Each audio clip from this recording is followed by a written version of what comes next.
Hey guys, welcome to this week's podcast. I have an interview with Jason from Game Tech at the end, and all the QAs and news as normal.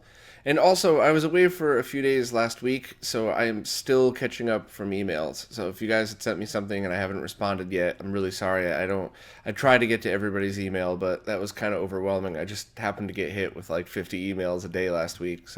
And I totally was aware of why certain segments of the podcast got AV out of sync last week, and it's because I try to do too many things at once. So my CPU was getting taxed, but I won't do that again. I'll make sure to only be recording when I'm recording and not have anything else running in the background. So sorry if that was annoying, but hopefully I didn't screw it up this week. Anyway, let's jump into the news. Well, I guess we got to start out with GameCube video plug and play. I kind of feel like this was beaten to death, and I'm not even sure how far I want to go into it, but a lot of people were asking my opinion and were asking that I address it on the podcast.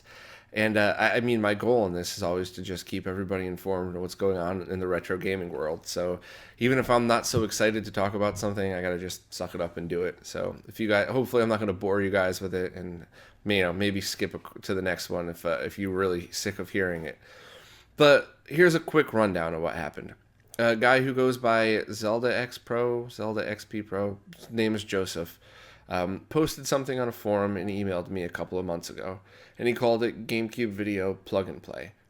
And I'll admit that original post was a little bit weird. It said things like, this is a finished product, I'm not looking for any feedback, I just want to put this out there. That's kind of not how that works. And that's certainly not something you'd post on a forum like BitBuilt, which it's all about guys tearing stuff apart and, like tearing products apart, not tearing each other apart, and, and working to make things better.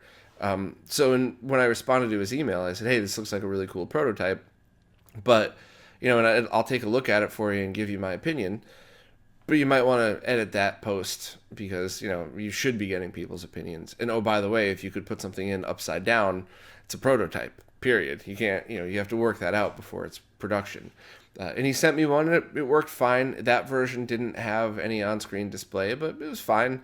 Held together by glue and tape, but I thought it was a very cool prototype.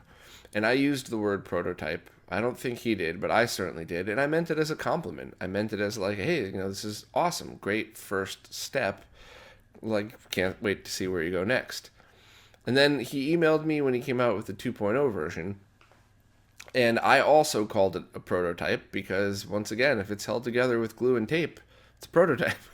But he fixed it so that it doesn't go upside down. You could only plug it in one way, and the connection was a lot more solid.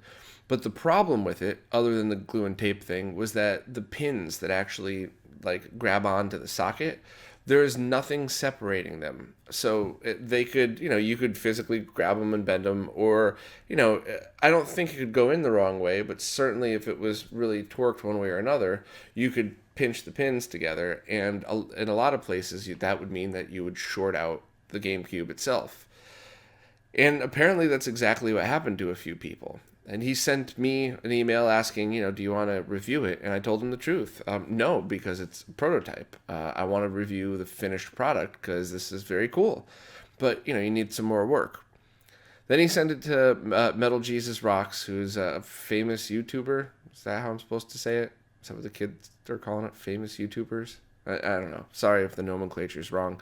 I don't really know much about him because the only thing we have in common is that we talk about retro video games.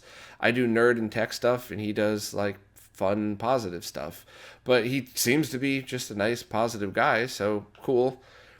But he kind of missed a step. And, everybody makes mistakes. I mean, I deleted 2 videos in the past 2 months and re-uploaded them because of mistakes I made, even after trying to check my mistakes. So I'm certainly not shitting on him for making a mistake. But he didn't research and figure out that Joseph wasn't the designer, Unseen was, which does kind of bother me. Somebody the other week in the comments posted something pretty negative about that. I won't put his name up, but that's like the antithesis of what I'm about. I really want to. I think every one of us should be high-fiving each other on the way down the line, because if it wasn't for one person's work, the other person couldn't have done theirs, which means they couldn't have done theirs. So let's all just share the glory together, I guess. So he really should have mentioned Unseen. And, you know, he should have reached out to somebody else that's more technical that understands these things. And I'm, although my website ranks pretty high on the web ratings, my YouTube channel is very new, so I'm still a nobody. I don't expect him to reach out to me, but there's GameSack, My Life in Gaming, even like a gaming historian. I love his channel. He's not too technical, but they all know the guys that are. So it would have been nice if he had just spent a little time. But the guy's busy, he makes a million videos a week. So he presented it as a finished product. And a lot of people get upset because a lot of people, when I say a lot out of the percentage sold. So I think he must have sold like 100 of these or something, and there was 5 or 6. So it's 5 or 6%. That's high. But a lot of people's consoles were dying, and then Metal Jesus Rock's console died. He caught it on video. Hopefully I could place it in the video properly now. And basically, somebody yanked the cord, and the whole GameCube went flying, and it shorted out. So I mean, that's a hard yank. That wasn't a light nudge. Somebody else said that they just bumped their console and it did it. And to be honest, maybe it could go either way. But all I know is that when you make something like that, you really should have those pins separated. And here's where we get into a lot of the big issues. So, you need to have, in order to do something like that, you need to have a way to either make it a do-it-yourself project, small quantity, literally like do it myself for a one-off, or mass produce it. When you mass produce it, you run into problems like Badass Consoles is. Now, don't start going nuts and light me on fire in the comments. I'm not defending his communication. I don't know why he hasn't started internal installs yet. I hope there's good reasons for it. But I do know the reason that the plug and play is taking or GameCube Video X is taking so long, because I worked at a company that had plastic molds for the plastic computer cases, and all of this stuff takes forever. And you have to get samples back. It's kind of like a 3D sample, but it's using the real molds. There's always little tweaks to change. It takes forever, but the difference is when you're done, you could stamp out 5,000 of them, and 4,998 of them are perfect. Whereas when you 3D print, you need to take the care to make sure that each one is fine. Maybe there's burrs that need to be sanded. There's a million little things that can go wrong. And for do-it-yourself stuff, it's totally cool. Have it 3D printed somewhere, get it back, make sure it fits, grab some sandpaper and a file. It's a fun project. So I don't know that Zelda X Pro's design is ever going to be anything other than a prototype. And that's really the thing that I'm upset with him about, is just you got to present it as a prototype. And, maybe I don't know anything about this. I don't really have much of a communication with Joseph, but maybe he mentioned Unseen. Maybe he didn't. I hope that he did, because that's 90% of the work was what Unseen did. And also, I think he forgot that there are some terms in the open source that you're supposed to be following, at least the one that Unseen chose. So, I'm not talking shit about him. I'm not here to, blast anybody. I just kind of wanted a lot of people were wondering what the situation was, and I just wanted to lay it out. So, he said that he's working on a 3.0 that has a 3D case on it, that, you could, all the pins go in. I hope he's not holding it together with tape and glue. And I hope that he calls it a prototype. And I hope he does so with pride. When I called it a prototype before, I said that in a very positive way. Now, in the context of all these GameCubes getting shorted out, I'm saying it in a negative way. Like, that was a prototype. He should have been telling people it's a prototype. And, we're all pretty forgiving and understanding. So if somebody said, hey, here's a cool prototype, not sure how well it's going to work, use at your own risk, but, some people might really want this, I think a lot of people would still have bought it. Totally fine. It's a GameCube. You're out. It's not like a Wonder Mega or a High Saturn. If you blow it up, you're out $30 or something. So, it's the perfect thing to take a risk on at the moment. Obviously, I'm into preservation, so I don't want to see anything blown up. But, of all the situations, this is the least worst.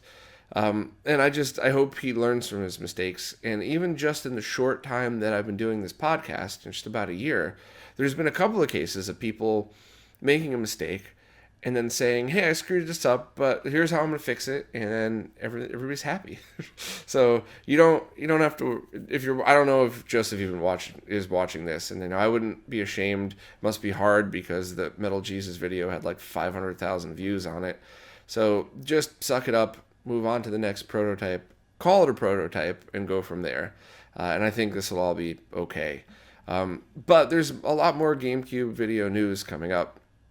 So obviously Badass Consoles is coming out eventually, and I truly, truly believe that everybody who wants one is going to get one, and it's going to be in a reasonable period of time, not the optimistic time frame that Michael thought, but I mean, I know the few times that I got a chance to speak to him in the past few months, I know that he's still working on it, and he's striving to make it perfect, so you don't have to worry about shorts. Also, Citrus 3000 PSI is working on some pretty awesome stuff, and he even is planning on releasing a lot of it for open source once he's done working the bugs out. And I think he's working with Colin Gall. I'm sorry, you guys know I always screw up the names. To do the 3D printed full thing, so the pins fit inside of it. So it just, when all the smoke is cleared from this, and the few people whose GameCubes blew up get new ones and everything's fine, I really would like to look back at this as a time where a bunch of people are coming up with some amazing products based on Unseen's work and a lot of people's 3D print work. And there's just a lot of cool stuff going on, and everybody seems to really be taking advantage of it and for the most part, sharing ideas. So it's an exciting time if you're a GameCube fan. You could Leon K has been doing some phenomenal internal installs and using the other person's 3D print. I'm sorry, I forgot who that was. 3D printed tray so that the HDMI port sits where the digital video port was. So it's technically a no-cut mod. Looks great too. Citrus 3000 PSI is doing all of his awesome do-it-yourself stuff. So, he's taking low-quality installs and helping people be able to do their own. So there's just a lot going on now, and I hope it could be looked at positively at the end of the day. But if not, I don't know. I just, it was an awkward situation because I think a lot of people could have handled it better, and it could have been completely avoided. So, everybody makes mistakes. I hope everybody learns from them and just does better next time. And I really, really hope that I didn't ramble too long on this one. A ton of people had asked me to just explain what's going on. Are their GameCubes exploding? Should I buy this? Should I not? And it's just, I guess the super short version is the Zelda X Pro thing's a prototype. The next version will still be a prototype, regardless of what he calls it. And there's nothing wrong with using one as long as you use at your own risk.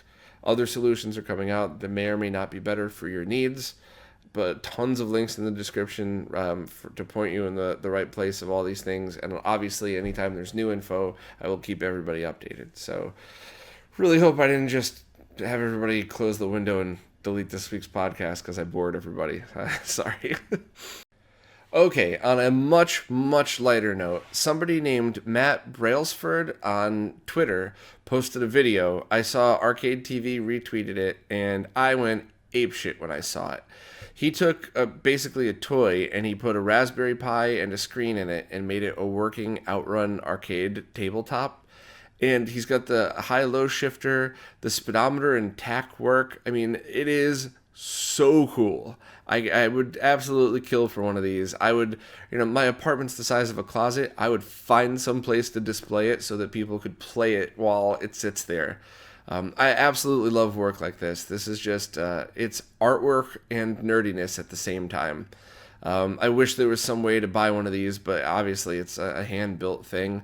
And I absolutely had to share it with everybody because I feel like, a lot of people that listen to the podcast listen to it for different things. Some people like the ROM hacks, some people like the hardware stuff.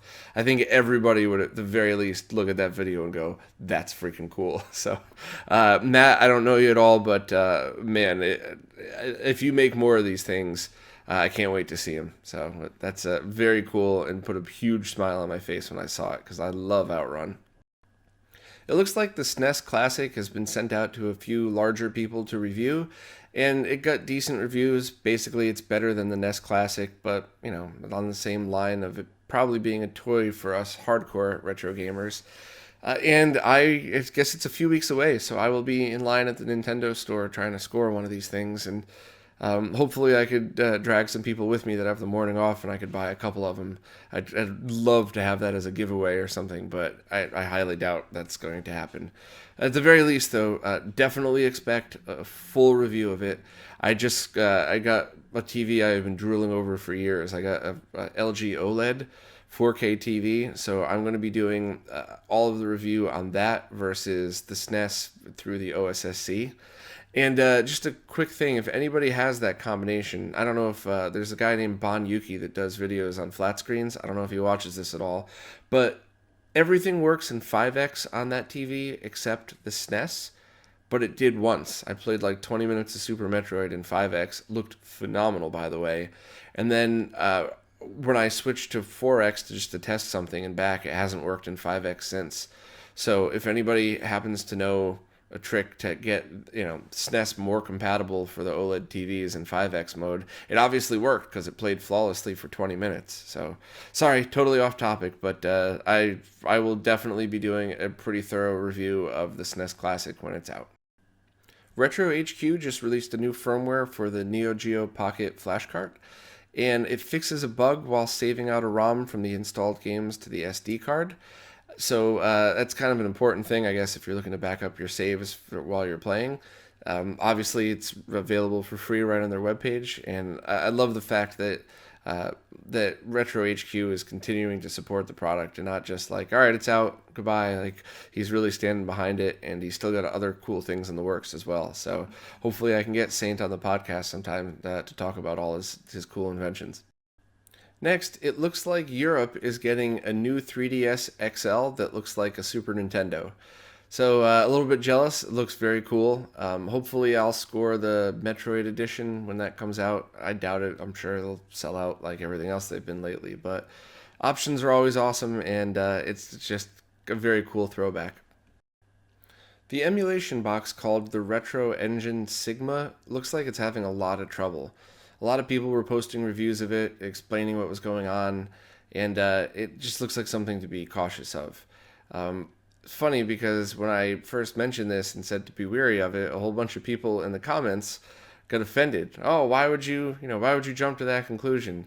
And the answer I gave then is the answer that I'm going to give now, and it's I've seen this before a lot, so I hope they work it out. I think it looks really cool, but yeah, I mean, stuff like this is really hard to pull off well.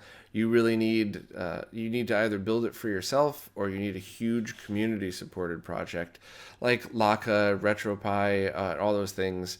Having a small group of people trying to work on it is rough, and it's a very cool looking product, and I hope they can get all the bugs worked out. But yeah, I don't know. I would stay clear of it at least for the short term. Next, the Enkko N64 stick project looks like it's still having more delays. And it's kind of an interesting situation because I believe Andrew is the person behind it. When he first came out, he gave a very unrealistic estimate on when he'd be able to get these to people. It's never as easy as people think. Like we were just talking with the GameCube video stuff. Plastic manufacturing is rough. You got to go through many different revisions when it's small stuff like that, even with larger parts. But I found that the smaller stuff is really harder to get right. But he's communicating well enough, and he's certainly, I mean, it's obvious to me that this guy wants to make it perfect. So anybody that backed the project, I did as well. It would have been nice if when the project was launched, he said something like, I don't know how long it's going to take, but I'll get it eventually. But the bottom line is we're going to get a product that's a step above, I guess is probably the best way to put it. So I'm glad that there's still progress, and I'm glad that he's been continuing the updates. I think he updates more on Twitter than on the Kickstarter. I could be wrong about that. But for anybody who backed the project, it would be my estimate that it's still months away because you need to get pre-production prototypes tested out of the same mold that you're using for production. And once that is done, then you place the order, and that's usually 6 weeks. So if he hasn't gotten perfect prototypes yet, it's probably 3 months away at minimum. But I know nothing about his business. This is just one guy speculating from the outside. I'm just really happy that he's continuing to work on the project and continuing to update people. And speaking of N64 controllers, the next-gen N64 controller by Retro Fighters has made 10 times what they originally asked for on Kickstarter. So there's still a few days to go, but basically you can add a 0 at the end of that original number, and they've hit that, which is pretty cool. I think this is obviously then something a lot of people would like.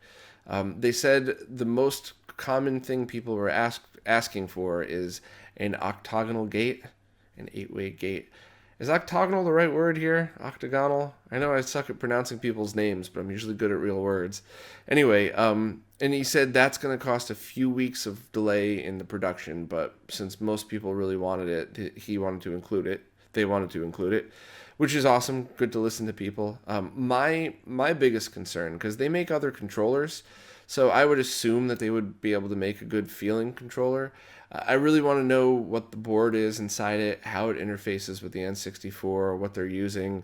There was somebody that posted in the comments last week a link to a discussion about how their NES controller had a little controller lag in it. I don't know if that's true or not. I haven't used it at all, but maybe I can get these guys on for an interview and talk about how they're doing it, because if the board is made right and there is no added lag, there's always microseconds and whatever it is. As long as it's not more than an N64 controller, I feel like this thing's going to be something that a lot of fighting gamers really use, because it's just got the more modern feel to it. So I'll keep everybody updated as I hear more. And if anybody knows these guys, maybe put me in touch with them. I guess I could just do a random email, but most of those get ignored. So it would be fun to interview them. It looks like the upper Grafx is now up for pre-order. And that is the plug-and-play DVI adapter for the TurboGrafx 16. And it's kind of interesting because it's up for pre-order for $412. So you could buy a DB graphics booster and an OSSC and the necessary cables for that much money. For less, I believe. So it would take somebody that really, really wanted this exact thing in order for it to be worth it. But there is one feature that nobody else on the planet has yet, and that an optical drive emulator is included. So you can stick an SD card in and run Turbo CD games from an SD card. That's awesome. I really wish there was some other way to have just that. And maybe you have to make a pass-through. I really don't know, to be honest, exactly how you would pull that off. So I guess I understand why you'd have to have the video adapter in it at the same time, but $412 is a lot of money. I don't know that I could justify spending that, even if it was for a SNES, and I love the SNES. So, there's been debates on forums about this thing, but I'd love to, at the very least, try one out and put it up against an analog RGB solution through an upscaler, because I'll tell you, some of the better RGB mods I've seen in Turbo Duos have looked so good that I'd really be interested to see how it compared to a digital out solution. It looks like the game Secret of Mana is getting a 3D remake coming out in February on PS4 and Vita, and I believe PC as well. So it's kind of cool to see another classic game get a modern treatment. Obviously I've been talking about it nonstop, but I loved the Wonder Boy A Dragon's Trap remake. Hard as hell, but fun game. So who knows? Hopefully this one will hold up to the standard that I think a lot of these remakes have been held to, because like Wonder Boy was amazing. I hope everybody else that makes a remake tries to reach the level that they reached, and how much fun it was and how accurate. And I don't know. I know I'm just gushing over it again, but it's very cool if you're a Secret of Mana fan. A game was just shown called Swords of Ditto, being released in 2018. That's kind of like a modern version of the original top-down Zeldas. So imagine graphics like A Dragon's Trap, but on a Zelda game. And to be honest, I'm so happy classic style games are making a bit of a comeback. And I know I say this all the time, but I'll say it again. I don't love these games because of nostalgia. I love these games because that's my favorite style to play. So whether it's on a SNES or a PS4, if it's a fun game in that same either side-scrolling or top-down adventure, I want to play it. I love those types of games. And there was a small period of time that we didn't really get those at all. So I'm happy people are understanding that and still making that style of game. And I hope it continues down this path as well. Some people on the SMS Power forums have figured out a way to automatically detect whether a Genesis or Master System controller is plugged in and automatically set the start button as needed, which is really awesome because now there would no longer be a need for two versions of every ROM, one for the Genesis controller, one for the SMS. And that's really cool, both for people who do homebrew games, Game Gear to SMS conversions, but also things like all the SMS games that can't be played with the Genesis controller. I think if you implement this code, now you could have one ROM that works on both controllers. So let me show you guys how it works. I just want to demonstrate the automatic controller detection that could now be programmed into SMS ROM hacks, thanks to a bunch of awesome people on the SMS Power forums. So I'm going to start the game with the control pad, the SMS control pad plugged in.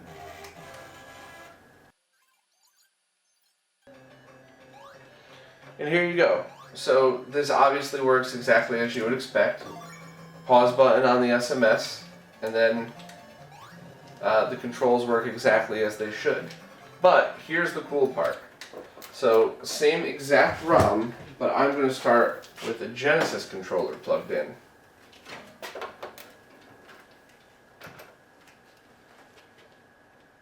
So as you can see, I'm just going to go to Start Game, nothing else. And now check it out. The start button is pause. So you can still use the SMS one, but just by having the automatic controller detection built in, now you no longer need to have a separate ROM for the Genesis controller and a separate ROM for SMS controllers. This will work perfectly on both. So this is exciting stuff, and I hope a lot of people decide to implement this into their ROM hacks, or even into games where you need a special patched version to use a Genesis controller. Maybe having automatic controller detection instead would be a great way to have one patched ROM that could be used on everything. So amazing work to the guys that did this, and now I'm going to go play some games. I'm happy to say that somebody on the SMS Power forums has already implemented that auto detection feature into their latest hack. It's Wonder Boy in Monster World, which has a save game hack, as well as a different color palette, which I think they do a great job to make it look, it kind of feels totally different, and as well as have the automatic pad detection built in. So very cool patch. I'd like to play through this game because I never really played any of the Wonder Boy games on SMS when I was a kid. So if I give this one a try, it's definitely going to be this version. Smoke Monster just uploaded pre-patched versions of Sonic CD++. Now, for anybody that's unfamiliar, it's basically just Sonic CD with a few pretty cool enhancements like the Sonic 2 Spin Dash and the newer Homecoming Attack, with a couple other little things. And I played through it when I first discovered it and just thought it was absolutely amazing. I mean, I love Sonic CD, but this is now actually the version that I would prefer to play. But one of the things that I didn't even know about was he included the 920 prototype version of it, which I guess is like it has the Japanese music on the US version, and it's pretty much a finished version. So I hadn't played through that before, and I'm really looking forward to give this a try. So I'm still not really sure how it works, leaving links to the EP forum, hint hint. But some quick Googling, you should find it. And I'll post the info from at least the links on Sonic Retro for those two games, Sonic CD++ and the 920 build for anybody that's interested. And hopefully someday we'll have an optical drive emulator for Sega CD to play these games on. Any of you geniuses out there that are working on ODEs, we could really use one for the Sega CD. It looks like the Satiator project is temporarily on hold. That's Professor Abrasive's plug-and-play Saturn optical drive emulator. And while of course I'm disappointed because I was really looking forward to that, I really appreciate how transparent he's being about this. I guess his family has to move to a new city, So he's just being honest with everybody. And on top of that, he's paused his Patreon. So people aren't going to get charged while he's in the midst of a move, which is just a really classy thing to do.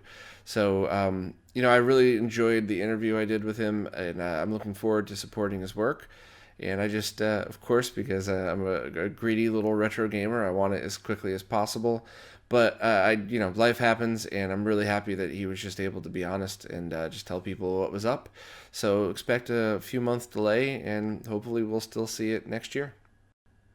Another update to the Game Boy interface software. Extrems has added the Donkey Kong Bongo support. I have no idea how that would be implemented, but maybe somebody could let me know in the comments. And he's also improved the Game Boy Player driver, which should fix the instability seen under specific circumstances. So, as always, Extrems is just chugging ahead and continuing to add to this. So, when it was first released, I said I thought it was my favorite way to play GBA games on TV, and as of now, it still is. So, lots of cool stuff coming out in the future, but if you have a Game Boy Player adapter and a GameCube, this is absolutely the way to go. Another Mario Kart ROM hack was just released. This one's called More Super Mario Kart, and it's basically to celebrate the 25th anniversary of Mario Kart. Somebody created 20 brand new courses and added a few graphical tweaks. I was able to play through 1 or 2 levels, and I really liked it. It wasn't obscenely hard, but it was definitely a new challenge, and they threw some twists into it. And so if anybody's a Mario Kart fan, it's certainly worth checking out. Also, I was wondering if anybody knows of any full graphical hacks for Mario Kart, and because I never liked the split screen view, and I'm sure a lot of that had to do with how much resolution could be processed at a time or stuff like that. I'm sure there was a reason for them to do that even in the one player mode, but are there any hacks that delete the other view and move the main screen down into the middle, or is there any way to increase the actual viewable area? I doubt it, but I just figured I would ask because a lot of awesome developers listen, so hopefully somebody knows some kind of tricks for it. Jose Cruz, aka CruzLink, came down to the office a few days ago and did an RGB mod to a 20-inch Sony TV. I really wanted to go over this once more as an overview, so I'll probably post a video within a week just kind of showing the basics of what he did, but it's not going to be a how-to video. I really wanted to kind of just wait and absorb the information, maybe try it again myself, and then do a how-to video on it, and because it's going to take forever. But the short version was, he's gotten so good at these that doing the actual mod itself was an hour and a half. But then finding the solution to a horizontal shift problem, that took a while. And luckily, because he's done it so many times, he kind of knew where to look. He went through the data sheets, and it got fixed. But this stuff really fascinates me, and I think it's amazing and a great alternative to people who can't afford a BVM or find a PVM, because shipping is really the big deal. If you live far away, it'll cost more to ship one of these monitors than to buy it, but it might be pretty easy to find yourself a reasonable sized CRT just laying around. So I showed a little bit of video footage here. I'll try to put together, I'm going to call it an overview video, and people who are technical will be able to follow that and the forum posts about how to do it themselves. But definitely, there will eventually be a step-by-step how-to video or video series, depending on how I need to do it, because I just think it's important that this information gets archived.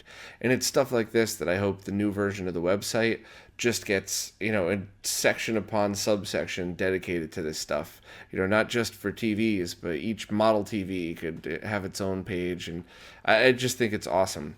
Also, the one thing I want to do very soon, even if, way before the how-to video, is I want to get really good DSLR pics of this RGB modded 20-inch Sony consumer-grade TV versus a 20-inch PVM, the 20M2U that I've had forever, versus the 20-inch D series BVM that I have. That's phenomenal. So 3 screens, exact same size. I'll make sure that the pictures are, I mean, you guys know my OCD with the comparison shots. So that way people could really see the difference. And maybe I'll also throw in composite on that TV just to really show the steps that you can go through and the differences. So that will be soon. That'll be hopefully by the end of next week. The overview video should probably be then as well. And the how-to is a long way off. But I really love this stuff. I'm so happy that Jose spent hours, just came over and did it for me just because he wanted to help me out and make sure I learned how to do it. So huge thank you to him and the iFix Retro team. So hopefully I'll have a lot more on this again in the future. Obviously I get really excited about some of these things, and I'd like to have more to show. I just posted a video demonstrating the FM sound from the new Mega EverDrive X7's firmware update. And the whole point of the video was basically just to say, here's what the original MK2000 sounds like, which is funny because it's actually kind of tinny because there's no filter on it. Then here's another hardware-based solution. It's the DB Electronics PowerBase FM that has that same FM chip in it. He actually puts a low-pass filter in there, so it sounds great. It sounds better than the original, in my opinion. And then it shows the FPGA-based version that Necronom 5 wrote. And the whole point of the video is just to show you guys that the Necronom 5's version is awesome. I mean, there's 99.9% of people that hear it are going to think it's totally fine and a perfectly good way to experience the FM sound games. But there is a bit of a difference. The problems are that I recorded them through a PC sound card that's built onto a motherboard. And there's YouTube compression on there, and I believe there's even another beta firmware available for the EverDrive. So it's not a scrutinizing comparison. It's just kind of a basic, here's what to expect. What I will do soon is redo all of the audio comparison tests for FM sound, including the video I did years ago, before I really even did YouTube videos that showed other choices. You know, I want to get my good music sound recording equipment in, my Focusrite boxes, get excellent shielded cables, and run the audio as good as I can in every scenario, and compare them that way. And that way, you know, people could download just the WAV files, throw on some headphones, and if you're a freak like me and you could hear every little difference, you know, that's from the years of trying to be a musician and stuff. But, you know, I think the audio freaks will like that. But most people, that video and the other one I posted a few years ago was fine. I just wanted the audio files to know that I will be doing a wave capture of this eventually, so you could really hear the differences.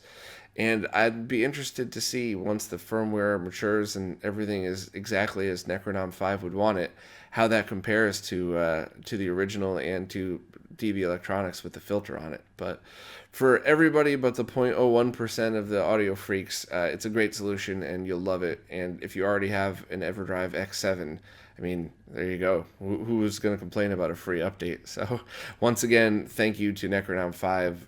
Tremendously thank you for doing that for us, because that's a huge help and a big addition to the community. Now on to the Q&As. First, I missed one last week. Will Leisen, sorry, you guys know how I am with the names. He posted that someone already made a fast booting Pico 8 image for Raspberry Pi, where you could even set it to boot directly into a specific game. So I think that would be really cool then to try Blizz's Lemon Hunter. Maybe I could try to get it to work that way. But I just figured I would share that information because the very few times I've had the time to play with the Raspberry Pi, I've had a lot of fun and could do a lot of crazy stuff with it. So I just figured I'd pass that one around. Thanks for sharing. Thanks to everybody who posted name suggestions, both for what the new website might be called, as well as what the Indiegogo campaign should be called. Please keep them coming because that was awesome. There's a lot with retro in the name. And if it is a not-for-profit thing, if I actually hit the target goal, it would really encompass everything. It would encompass all consoles, including current ones. Because believe it or not, there really still is room to talk about what to do with newer consoles. While, yes, use HDMI for everything, there's a little more to it than that. Also, I wanted to incorporate all kinds of CRTs, from RGB monitors to consumer-graded TVs, just basically everything surrounding that. Old PCs, like, PC gaming or just using old PCs. Basically, imagine like a tech-based Wikipedia, but that's really geared towards anything gaming related with deep technical documents in it. So while it'll have a front page, each console or item will have a pretty front page. It's basic and, best games for the console, link to all that stuff. RGB mods, whatever. It's also going to have a section that's deeply technical with data sheets and information that we all find and share. So, and it would be that way for everything: the TVs, the monitors, game consoles. I mean, freaking VCRs, whatever. If it's tech and it's anything video or computer or video game related, I would love to have that be centered in it, because there's just all of that info is scattered across the internet. So if you could think of a name that encompasses all of that, that would be awesome. And the worst case scenario is the Indiegogo doesn't make much, and the website stays as RetroRGB, and it's just not a not-for-profit company. It's still going to be a Wikipedia style for everybody to use. It's just going to take a lot longer to transition over, and it won't be. A lot of the features I would have liked to have provided, I wouldn't be able to include, but. I don't know. It's kind of cool that whether the Indiegogo is a massive success or just a meh, like, it's cool that there's still a positive end to the project. I just really feel like if I actually get to make it a real not-for-profit company, it'll open up the doors to so many things, including and especially the fact that people might be more willing to donate their content, I guess, because it's not just sending it to some dude. It's this is a group of people, an organization that is a museum that will try to be lasting forever. So, I don't know, maybe I'm just wishful thinking, but I think I'm going to still try to launch it September 1st, so maybe we'll see next week. Keep the names coming. I will post videos, probably first to the Patreons to get their opinions on how, how the Indiegogo campaign should look or sound. And then, once I iron out some details, probably re-record the video, I'll get everybody's opinion on it, and then I'll just launch it. So, fingers crossed. And if you guys can get me on any of the bigger named podcasts, or if you're listening, throw me a bone, dude. I'll never ask for this again either way. So, if any of the guys who have if you have lots of subscribers on YouTube, you got a podcast with lots of listeners, just get my dumb ass on there to talk about it. I won't waste too much of your time, and hopefully we could all make this happen together. So anyway, thank you for the names, thank you for the suggestions, and hopefully I'll be able to just have the campaign ready to show next week. Not the website ready to show. That'll still just look like a bare bones shell of something, but the campaign at least. Another big thank you to everybody who posted suggestions about how to clean the box. To be honest, I haven't had time to even think about doing that. I was away for a good chunk of last week and have just been trying to catch up. But, I mean, there were some methods that I never thought of that were very safe. So, like, the worst thing that could happen is nothing. So that's incredible. And if I could find... Maybe I'll do, when I say do a video, I don't mean like a big long video. Maybe I'll just do a very quick video showing before and after in the method I chose using. Because I feel like stuff like this, sorry, I'm looking up at the box up there. I feel like stuff like this would really help other people that might just want to be a little nitpicky about certain things. So thank you so much to all the suggestions, and I'll keep people posted on what it is that I did. So this last thing isn't really a Q&A. I just thought maybe you guys might get a kick out of it. Ever since the website started to get a lot of hits a day, I got a ton of spam from people trying to buy ads, sell me stuff, and I deleted almost every one of them.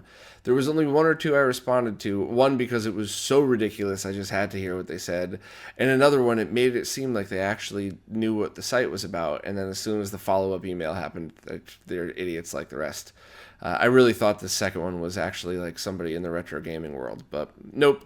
So I've told them all to take a hike. The only ads that were ever on the website and ever will be on the website are just the eBay bar on the right-hand side, which very often is helpful. Sometimes in the guides, if it says, you need a 75 ohm resistor, you'll have the little link to it right on the right. But I had to just read these out loud because these two made me laugh out loud. So The subject is, for people who can't or aren't watching on YouTube, I promise you there is a picture in the YouTube video, a guide to cleaning your garden fountain. Hi there. My name is Sally, and I'm writing because as a mother and a homeowner with a dog and 3 cats, feel sorry for the puppy, it's important to have a safe as well as well-kept garden. That means cleaning our fountain every few months, especially in warmer weather. As the content manager for a fountain advice site, I thought it'd be useful to look into safely cleaning a garden fountain. I know you're busy, so I won't take too much of your time. We've researched the best ways for homeowners to clean their fountains in the safest way possible. You could check out the guide here. While doing a little research on new topics, I came across the Cleaning Consoles page, and immediately I thought of this cleaning piece as a subject you would like to cover or add as a resource. Of course, I would also love to write a brief introduction or summary for you about cleaning a fountain to put on RetroRGB.com. Please let me know what you think. Well, Sally, I have no fucking idea what your fountain would have to do with retro game consoles, but holy crap, that made me laugh out loud. And as far as a cut and paste email goes, that's about as common as they come. That one made me smile. And another one, this one's way more typical. Dear team, I'm Anna. I seen your blog today, and I think you have a lot of awesome articles. Moreover, your site content holds quite a similarity with my blog. For that reason, I'm interested in connecting with your site through native ways in the form of content. Do you accept sponsored posts? No, Anna, I do not. And I most certainly wouldn't let you put anything on my website, or anybody else. But I don't know. That stuff actually makes me giggle. I just thought maybe you guys would get a laugh out of it too. But there will never be anything other than the eBay ads on the site. Even if it becomes a not-for-profit, there will still be the eBay ads on that, but that's just to generate the bare minimum revenue to keep the new RetroRGB 2.0. That was what will guarantee that it pays for itself. So hopefully, if that whole thing works, I'll have a chunk of money in that bank account as a reserve, and the eBay ads will add, a few dollars here and there per month. But other than that, never any ads on my website. And unless somebody's going to pay me enough to make this my day job, there won't be ads in the podcast. Although, if there were ads for things that weren't retro gaming, like all the comedians are doing Blue Apron now, I'd totally do that. As long as I would sell out to do this for a living, as long as I wasn't selling out to the retro gaming community. Hope that makes sense. So, I would totally, here's the best scissor on the planet. We should all be using this scissor. I would do that in a heartbeat because you guys are going to know that it's an ad. But I would never say, this is the best remote control for your Super Nintendo. Everybody needs to buy this. There's no way I'm ever going to sell out like that. So, I don't know. We'll see. But I just thought hopefully that would make you guys laugh the way it made me laugh. Up next is an interview with Jason from GameTech. It was a fun, just laid-back interview, and it was really the most podcast-style interview I've done so far. Usually the interviews are focused on a couple of topics, then of course we get lost from there, but this was really just two dudes in the retro gaming community shooting the shit, and I really enjoyed it, especially because I've known Jason and been working with him since before RetroRGB was a thing, and he's always been a great dude to work with, so it was cool just kind of getting to know somebody in a different way. But I really want to hear you guys' opinion on this, because I like both. I like focused topics, I like just hanging out, shooting the shit, and I really just want to provide the content that you guys want to hear. So definitely let me know, leave your comments down below, and I'll follow the lead in the future. And of course, he's going to be back on at some point soon whenever there's another project, and I'm sure that interview will be a lot more focused. So, that's pretty much just let me know what you guys need, or what you guys are looking for. But anyway, as always, thanks so much for the Patreons for making this happen. Hopefully I'll have more info and possibly even an Indiegogo launch for next week. We'll see how all that happens. I'm still a little nervous about all that, but, who knows? We'll see where this stuff goes. But anyway, please enjoy the interview with Jason, and I'm looking forward to hearing what you guys have to say. Hey, what's up, guys? I am here with Jason from GameTech. What's up, man? How you doing? I'm excellent. How are you? Good. Glad we finally get to do this. I'm prepared. Just cracking one open. So, shit, man, you were one of the first people that I got in contact with before I even really had a website. So this is a very long time coming. I think you had your website up doing NES mods for a long time, right? Yeah, actually, I think the first website was a wiki space. I don't know if you know what that is. It might actually still be up. I want to say that was 2010 or 11, and it was just a free thing that I could do. And a lot of the content that is in the Nintendo Top Loader page, like the old heat research I did with the thermal camera, some power draw research, all that stuff was on that page way back in the day, not just mods or whatever. Right. And there was no real. It was like I get a lot of flack for it being a wiki space and not a real website, and there was a lot less control over it, and it was time to get a real website. And I want to say that was maybe 2012 when I really started getting serious about everything.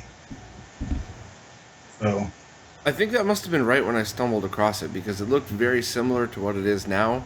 So maybe yeah, probably.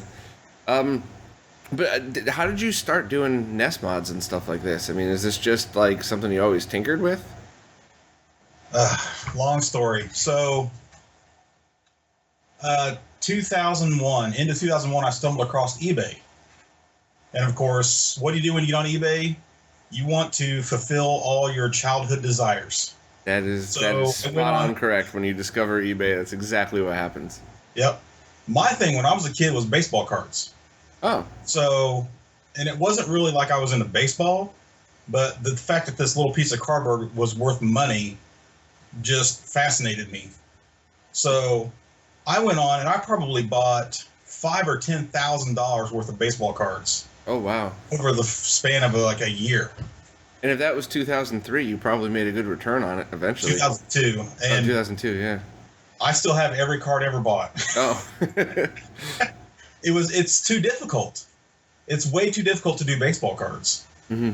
And, in the early days of eBay, we didn't really have like cheap digital cameras, and like I still had dial-up. So uploading pictures or whatever was a huge pain. So I gave up on the baseball cards pretty quick. But one thing I did do is I wanted to play Zelda again. Mm-hmm. Right? So, of course, I searched Zelda, and me being who I am, I wanted the best deal I could find. And lo and behold, I found an auction for a huge lot of games with a top loader. So this is my first. I didn't even know they existed. I had no clue what the top loader was. And in 2002, I had no idea. So I bought it, and I don't remember what led me to it, but eventually I found Kevin Horton's page on is it Game SX or Games X? Yeah, something like that. The old composite mod that he posted for them or wrote up for them. Right, yeah. And of course I did it, and it was somewhat successful, I guess. So somehow that turned into I started buying top loaders and modifying them, reselling them on eBay. And of course, you can search for the past 60 days of sales, and people would find top loaders of mine that had sold for way more than, a non-modded one. And of course, they were interested and I would get contacted through eBay to modify somebody else's top loader or to do one for them or whatever. And it just kept going, and that's what threw me back into video games over baseball cards. Gotcha. And it's been nonstop ever since. And then it was just like a downhill spiral. Like every time you, like the snowball effect. Then you realize you could do audio mods, and then hey, can you do a Super Nintendo too? Because you're already doing that. Was it just something like that where people just kept hacking on this stuff? It was a profit thing. Mm-hmm. Just like most modders, that when they first get into it, they're like, "Oh, I can make a ton of money doing this." Yes and no. And the other downward spiral was starting a collection. Yeah. So yeah. I had a complete TG16 Hue card and CD collection. Oh, wow. Within a few years of finding eBay. I got serious about collecting that. And of course, when you start collecting and you start wanting everything of everything, so I started getting all consoles and trying to find games, but I never really got real deep into collecting for other consoles, because by the time I realized how much time and effort I'd put into a collection, and then the baseball card thing kicked in, and I'm like, you know what? That didn't really work out. And what am I really doing with it? Right, yeah. Collector mentality never really stuck with me, thankfully, but I wish it would have, because I probably sold the Hue card collection one year and the CD collection the next year, both of them for about $3,000 to $4,000 total each. And if I had them today, they would probably be worth, I don't know, 3 or 4 times that. Yeah, absolutely. On that thing. Yeah, that's craziness. I had a bunch of stuff, because just like you, when eBay first came out, I think one of the first things I bought was a Sega Nomad for like $40. It was just the coolest thing in the world, because I loved Genesis, and it was working. It worked fine and everything. I bought a couple of games, and then I sold it for like $80 a year or two later, because I just needed cash or something. I was a kid, and now like they go for at least $100, and that was just a Nomad. I mean, I had things like a CDX and a bunch of really rare crap that I found, and when eBay was new, no one really knew about it, so and there was no buy it now. You just get what you got when the auction was running. So I ended up with a ton of stuff that I ended up getting rid of eventually for whatever stupid reasons. But yeah, it's an easy rat hole to go down. Yeah. Were you ever on what was that other site, the trading site, Game Trading Zone? No. You're on that?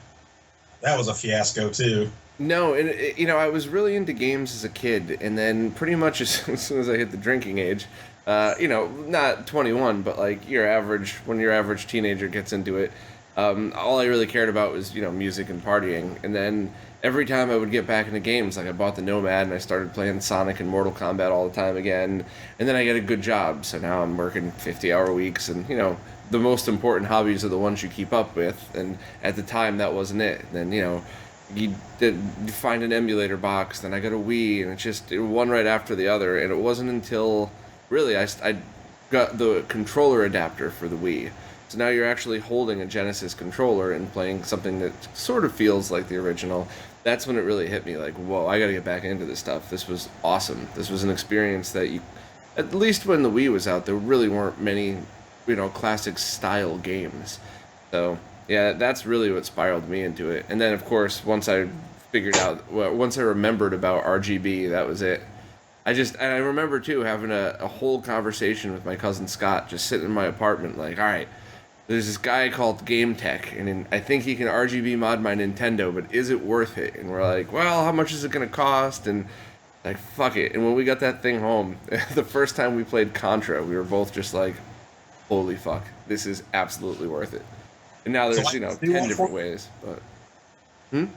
I did do one for you? You did. You did my original PlayChoice 10 NES and the stereo sound mod. And you did a great job and everything, too. And I think I ended up having to send it back because something stopped working, like the reset button. But I was like, look, I don't know what you did. I didn't want to... And I eventually opened it back up, and it was good work and everything, but it was just... yeah, I was so excited, because at the time, Tim's board wasn't even a glimmer in his eye at that point. And if it was, he certainly hadn't told anybody about it. So it was at least a good year between the time I got that and his board came out, I think. So you don't still have it? I do. It's with Voltar. I'm making him to tear it apart and redo a few things on it, because I want to have like an original PlayChoice 10 NES. And we were spitballing a couple of ideas a couple times, and he's like, well, just send it to me, and, we'll see what we could do. So I'm going to see if I could put some of the switches on it for the PlayChoice 10 games, and basically just go nuts, because, Tim's mod is so good, there's no reason to have a PlayChoice 10 anymore, unless you just want one. I just think it's really cool that it's, an official Nintendo chip inside of a toaster that can output RGB like that. So it's kind of useless, but kind of fun. I was asking because... there's a possibility that, like, the old mod work is not as good as what you would think, Mm-hmm. And I don't have any of my old work here, but it'd be fun to do a video to show some of my old work, because it's not up to today's standards by any stretch of the imagination. Yeah, well, this was 5 years ago, so I would imagine not. I mean, we're all growing and getting better. Even those of us that started out good, what not me, obviously, but those of us that started out good are getting even better now. But yeah, I do remember it wasn't perfect, but it certainly wasn't good enough to put in like a messy mod work video. I'm not sure if you saw mine, but I really loved that because I just made fun of myself, so no one felt targeted or anything like that. It's not like I pulled out and said, "Hey, look at what Jason did 5 years ago" or something. I thought it was more fun to just make fun of myself, but it wasn't. It wouldn't have even fit in that. It was good stuff. There was just little tricks that you learn, like how to keep the resistors more solid. What about making your own surface mount board now, as opposed to just doing through hole stuff, and all the little things that you've done over the years. It's just the live and learn type of stuff, but it certainly wasn't bad work or anything like that. No, that video's. I mean, I want to do one just like it of my work because, the Kevin Horton's composite amp for the top loader, eventually morphed into that little thing. Yeah. That's going to focus, but that is a far stretch from what it started out as. I mean, those components were all just leg tied together, and then I think in the first year or so, I was wrapping all those components with packing tape like that. Oh wow. I'm not kidding. Well, hey, it's better than bubble wrap. Well, and my thought was it's just 5 volts. Almost anything's going to insulate 5 volts from the ground. I don't know why I just didn't grab some electrical tape, but there's still some of those out there. I guarantee it. And that'd be hilarious to see those today and be like, wow, what was I thinking? Yeah, I mean, that's why I really love going back and revisiting that stuff, because it's like, and it's really hard on forums too, because you have some guys that are really helpful, but they just don't know how to communicate well, so they come across as assholes. So they'll post a response that's 100% true, and it's like, oh, this guy's a dick, forget it. And you don't realize that everything they said was right, and all these things that, yes, it will work. It would be so much better if you did it this way instead. That was a lot of what I tried to do in that video, is word it in ways where people can understand, because there were so many things where I was just like, but everything's isolated, no cold solder joints, everything's perfect. Why would I need to do it the other way? And it wasn't until I really started to understand where I'm like, well, this is going to be a massive difference. So even things like using, all of the mods where the pins, like the multi-out pins, the boards slide over that. I mean, those alone just take out half of the garbage inside a console. So now you have half the connections to worry about, half the wires flopping around. It's awesome to see things that are progressed. And your, what's the Duo Region board? Yeah. That thing's fucking great. The one that slides right over it, you lift the pins up, solder that directly to it. I mean, what that changes the inside of the mod to is night and day. I mean, it's completely neat and different. So that stuff's always awesome. Yeah, I really looked at that for a long time, and what I wanted to do was to do where you did not cut the hue card pins at all. Like the TG16 mod I did, that one you just cut some traces, which sucks, but whatever. But the CD video comes into those pins on the hue card slot, and then they go to the 62, 60, 70, and 80 chips. So there wasn't really a good way to do the region mod from the bottom on that. That's why it ended up being up on top of the hue card slot. Gotcha. Which is why it doesn't work with the Turbo Express, unfortunately. There's just not room to fit it up there. So all of these things that you've been working on, I know you've kind of flip-flopped back and forth on some of the work that you do, what you're selling. Do you actually do for hire mod work anymore, or are you mostly just selling boards and kits and stuff? I just don't. I got burnt out on it, really. Would have been 2013 or, let's see, yeah, 2012 through 2014, just before the high-def NES. I did do a lot of NES RGB work and Play Choice 10 RGB stuff. Mm-hmm. But having somebody's console here, waiting on me to get it done, just got really stressful. And unfortunately, the NES RGB kit will generate hundreds of emails between you and the customer, because there are so many ways to make that happen. Yep. I mean, it's ridiculous. And that's one of the things I was pushing for with Kevin in the high-def NES kit. I said, I want everything in there so that the customer can just turn it on or off themselves, and it's not like I have to explain every little thing to them. That's the way it worked out, and that's why it's so great. Yeah, I do love that kit. And it is so easy to get burned out. And, sometimes people get excited and it's hard to deal with them because I don't ever do for hire mods, but there's been many times where I've asked, like, hey, can I borrow a console? I'll do the mod for free. I just need to make a video. And I send emails every step of the way. I send pictures of the work, And some people have the mentality of like, wow, that's awesome. Thanks for keeping me in the loop. And other people are just like, for every one email I send, they'd send 3 back. And it's like, I don't have time. I can only imagine what it would be like to do that for a living like that. And wasn't that your main job for at least a few months at one point? It still is. I mean, I'm doing mod work. It's just not for hire mod work. Yeah, gotcha. It's for consoles that I have here that are being modded and sold on the site. Gotcha.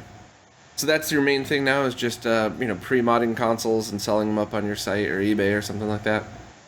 eBay very rarely anymore. It's hard to justify that extra 10%. Yeah, that adds a lot of costs, and there's always hidden costs. And people always get annoyed when I say that. Like, no, the cost calculator is right there. Bullshit. Go sell something for $500. And then don't sell anything else that month, and then watch how much they charge you at the end of the month. It's not what that cost calculator is. It's always more. It's always something. No, yeah. I wouldn't say I won't never sell on eBay.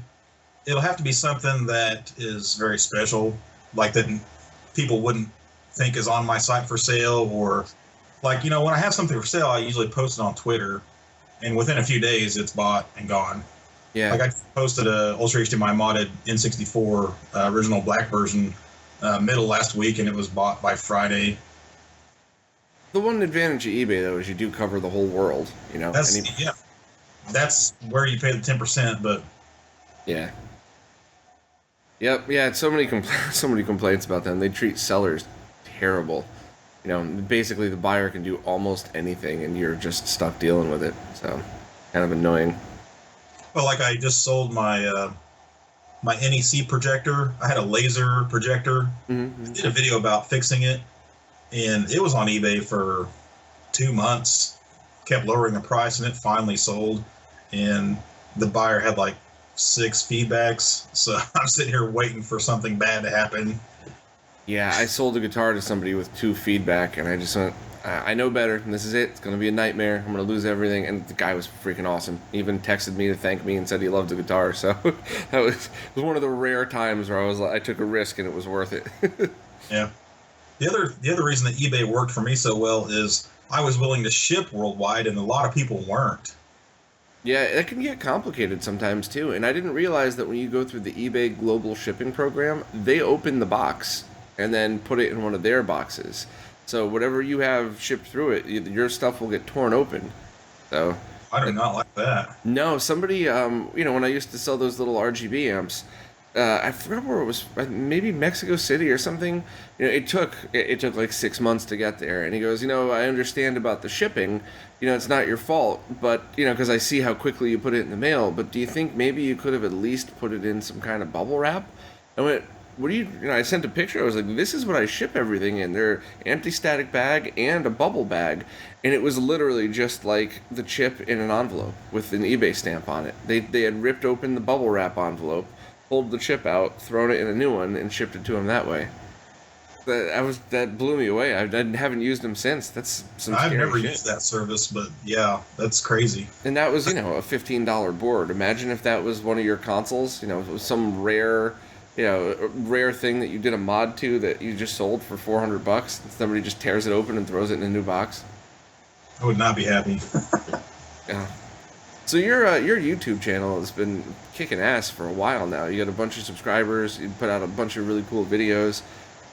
Did you ever do a video of like your most recent setup and how you shoot the videos? Because I've been playing around with how to get the best video when you're recording these things, and do you just use basic video cameras, or do you have any kind of tricks for this? No, actually, I have a camera that I like.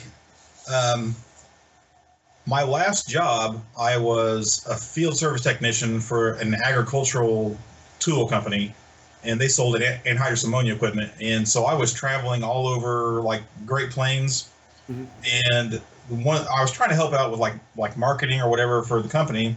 And I said, why don't we have more videos? Because that's the thing. So they actually bought me this Canon HFS 100. So I got to know it and like it, and of course it's 1080p, 60 hertz, whatever. It's a really good camera. And that's what I started using for doing YouTube videos, because it just happened to be what they bought me and what I got used to. I don't know crap about the settings on a camera or anything really. You got lucky, because I've played with a lot of them, and it's really hard to get everything just right. I agree. And you record on the camera, right? You don't try the stupid crap that I do where you run the HDMI out of the camera into a capture card. Right. Everything's recorded to SD card, and then take the SD card to the main computer for editing. Gotcha. Yeah, that's my problem, because the way I do things, it always gets, you get missed frames and stuff like that. But really, I've never tried to. Well, other than live streaming, but I don't actually record that. It just goes straight to YouTube, I guess. Yeah, that saves on. You could have that auto save on YouTube, though, right? Yeah. I've only done 3 or 4 of them, and they automatically uploaded once it was done. Which is another reason why I worked with OBS so much, because there was a way to insert the YouTube chat window into the video. That way it was there. Like, you guys could do that for the round table almost. Oh, you know what? That's a great idea. I didn't even realize that. It's just so many people do that, and I completely slipped my mind. Huh, that's a good idea. I gotta do that next time. Heads and the YouTube chat window and the logo in there, but you're missing a lot by not having it in there, of course, but I don't know. No, that's a great idea. I didn't even think about that. Getting after it's already uploaded, too. Yeah, that was the thing, because there were a lot of good comments a couple times, and I just, we tried to go back and find them, and they're lost forever. So that's a great idea. I can't believe we never thought of that. So many other people have those, too. I'm not I don't stream very often. I think the most I've ever done is the Retro Roundtable. Usually everything's pre-recorded, so I don't even think of that. It's a great idea. I'm going to make fun of the guys for not thinking about that, too. I just Googled it. It was fairly easy. I think it was just some code that gets inserted into OBS or something. It wasn't that bad, really. So, what's your main focus lately? Do you have another project coming up that you're allowed to talk about? Are you just going to continue doing some of the modding videos? Anything like new and exciting popping up? I have so many irons in the fire, it's not even funny. I wouldn't even know where to start, really. This week... Good, that means you're moving forward and you keep going. Sure, even for the past year, I've been trying to get more products onto the website. And it just takes so much effort, and before you know it, the project's stalled, or they're trying to change it, and nothing ever really happens. Even the OSSC, I was trying to get in on that, and it's just like, well, should I wait for Wolf to finish Rev 2 before I really jump in, or just that's an interesting situation, too. So I'm not really sure. I think they're finally getting stock in, so I'm not... that's... it would have been great if they had more than one distributor. Not to take away from Matt, of course. I just, there's so much demand for that thing. There's no way that having 2 distributors would take that much business away from somebody, There is demand for it. I kind of thought maybe the market was getting saturated with just the older versions, and Video Game Perfection has their own version, and then Wolf has another version coming out, right? Yeah, and I really hope that somebody is able to do a 4K version, because a lot of people's knee-jerk reaction is like, well, that's dumb. Why would you need Game Boy in 4K? But so many of the flat panels don't run at their best unless you run them at their native resolution, and then you get to do some cool stuff like, well, what if I had a PS3? And what if I ran it at 720 and had integer scaling to 4K rather than run it at 1080p? Would the games look better? Would the frame rates be higher? That's something for RetroRGB 2.0. I'm really looking forward to getting into that stuff too. Because while the newer consoles, of course you just use HDMI, but there's still so many like tweaks and tricks you can do to improve, each console and each game, especially with 4K displays versus 1080p. So it's definitely something I was getting interested in, and hopefully somebody will come up with that new version. I mean, I'm oversimplifying, of course, but I think it would just need the upgraded FPGA and then code to add the different. I think the groundwork that Marcus laid is enough where, it wouldn't be months of work to do that. It would just be a lot rather than a shitload. So, I think the last time somebody checked for me, though, they said that just the cost to build something like that would be about $500. But I mean, I guarantee you'd still sell at least 1,000 a year if you had to make a profit off of that for hardcore gamers that really just want to squeeze the best out of them. So, who knows? Maybe that'll be one of your next big projects. Somebody will come up with that, and you could manufacture them. I'll sell anything. Just people just got to contact me and be like, look, are you interested in selling us? And most likely the answer is yeah. If there's any profit in it for me, the whole thing with high definition Ultra HDMI is I'm taking away all of the what you consider manual labor from the people that are doing the R&D. Like, I don't want Kevin shipping kits. I want Kevin coming up with the next big thing. Right, exactly. And if I get paid to do it and, our relationship is golden, then I'm in for it. So that's actually a great thing to bring up, because I very, very often have people contact me with, really great hobby projects, but things that are going to sell, 100 a year, and they're not set up to make them. They don't really, it's not an insult to them, but selling these things isn't what they do. They like making them, and they're great designs, and some people really go the distance and make, all surface mount components, really nice looking boards, but they just don't know how to deal with anything else, nor do they want to deal with the storefront. So is that the type of thing that you'd be interested in as well? I mean, obviously you're going to make at least a small cut up on top, but would you even be, small runs of stuff? Yeah, quantity is not an issue for me. I don't really care if it's 1 or 2 a month. That's fine. Well, you'll probably get at least a few emails after this then, because there's a bunch of people working on some great stuff, and I'll even make. I've been giving your email out to people when they ask, but now hopefully the people that are listening will just reach out and contact you right through your website, because I watch your weekly roundup every week, and I'm always on top of whatever projects out there, trying to figure out if there's any way that I can get it onto my site. I've been in contact with like Citrus Tech 3000 PSI, and I think he's actually in Central Indiana. Oh, really? I'm thinking of, yeah. I'm really glad to hear that, because I just hope a lot of these great projects don't fall to the wayside because somebody just doesn't have the time to deal with it. It's just that. Thank you for reaching out to people, because that is really cool. There's a few more. There's that 3DO mod that's coming out. It's 99% done. Just need a few things need moving around. So hopefully when that's ready, maybe I'll pass that one right along to you as well. In fact, maybe I'll email him now and see if he'll do it. But because Otaku Store stopped selling it, so now there's no option at all. And this guy who did up a new one, it's better in every way. A bunch of cool features on it. I don't want to spoil it. I'll do a big reveal for him when he's ready. But he had no way to sell it, so that would be perfect. It's certainly a good influx, because I get at least 2 emails a week from people wondering about 3DO stuff. Well, it's not like I'm incapable of more than just shipping too. Like if the creator doesn't want to deal with it at all, I'll take care of PCB assembly and testing and programming, as well as shipping and everything too. Yeah, that's awesome. Expect a bunch of emails after this interview airs. So at the very least, Ultra HDMI stuff, high def NES stuff, where are you at with that? That's something else I need to talk about. The high def NES is on hiatus until Kevtris finishes this big project he's working on, which I'm not a part of. Mm-hmm. And he's got an NDA, so he can't talk to me about it. Mm-hmm. So I'm thinking before the end of the year we'll get another order in, and more will be for sale. Gotcha. I can't really even say he's gonna have time to do any kind of like version 2 of it. I would love to see version 2, some updates. A lot of people wanted 5X, which I don't have an opinion about, But I wanted like an easier way to get digital audio out, and there was something else. Oh, analog outputs. I wanted to be able to have, a way to get easy RGB S-video composite output from it as well.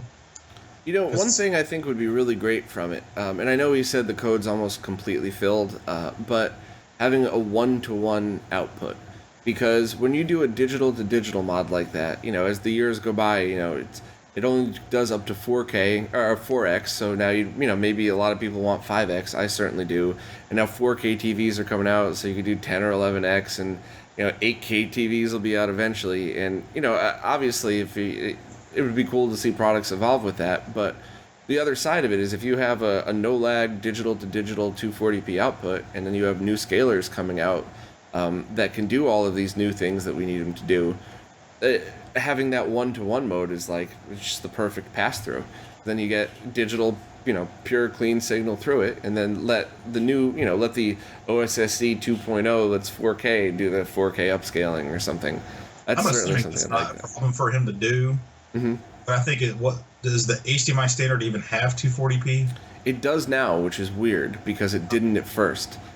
That was one of the things Steve from HD Retrovision pointed out to me a couple of months ago, because the last time I checked was when I first started the site and I couldn't find anything on it, but they published the specs and it was added, which explains why a lot more newer TVs will play older consoles rather than some of, like my 2012 Panasonic Plasma, won't do 240p through the HDMI, but it will through component.